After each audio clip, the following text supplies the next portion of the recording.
baxdım bir orta yaşlı kişidir, orta boylu. Mənim üzümə belə baxdı, dedi bura Əsmərin evi deyil. Mənə çox maraqlı gəldi ki, bu niyə mənim anam soruşur? Deyirəm, nə edirsiniz, siz kimsiniz? O andan qayıtdı mənə dedi ki, mən qonağam. Dedim, onda qonaqsız, gəl mən sizi aparım əmmimin yanına, əmmi sizi qonaq kimi qəbul eləsin. Mənə əmmi adı nədir? Dedim, əmmin adı Əsəd.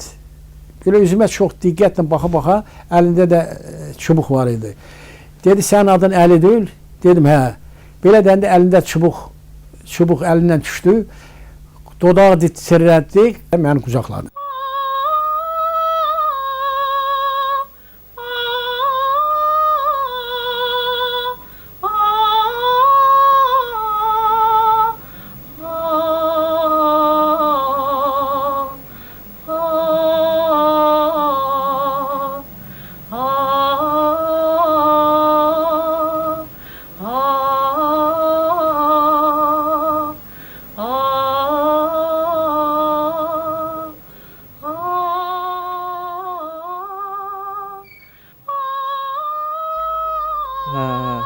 Bonillik sürgün həyatında nələri yaşamadıq. Mən bu ağrı acıların, elə bu etkisinin çətinliyini indi anlamağa başlamışam.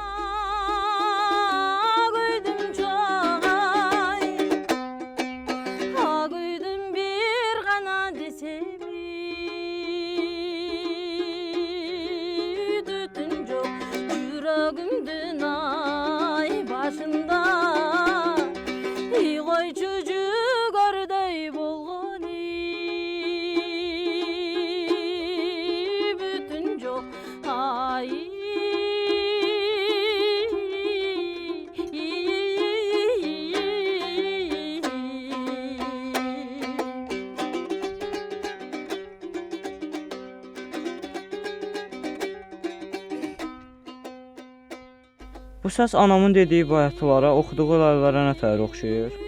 Bu oxşarlıq, yaxınlıq olmasaydı, bizə öz doğmaları kimi kömək eləməzdilər. Əsəd əmim həmişə müəyyən deyirdi ki, buralar əvvəllər Orta Asiya yox, Türkistan adlanıb.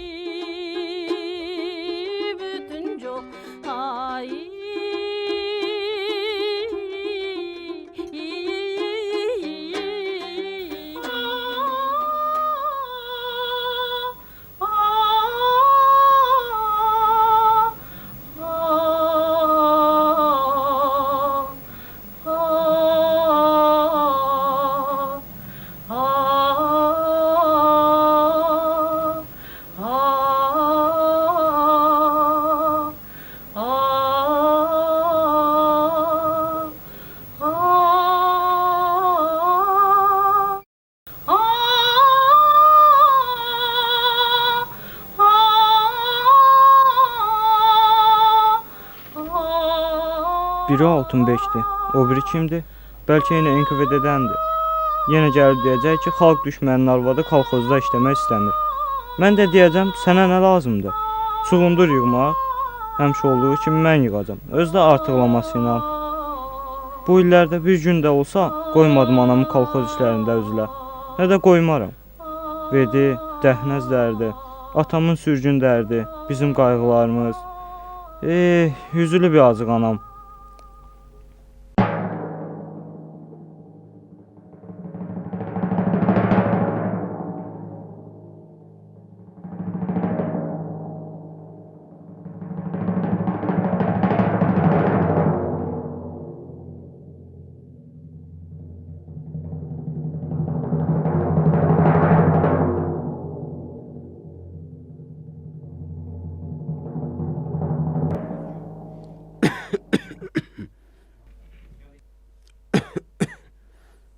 Salam oğul. Aleyküm salam. Bura kimin evidir? Sənə kim lazımdır?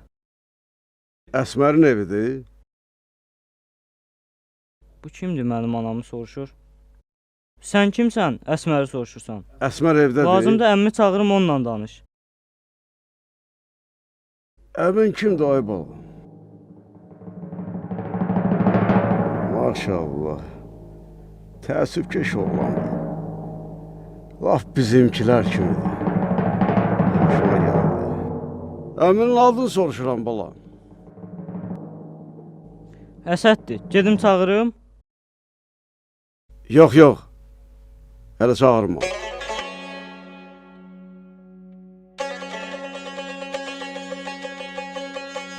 Əli, oğlum.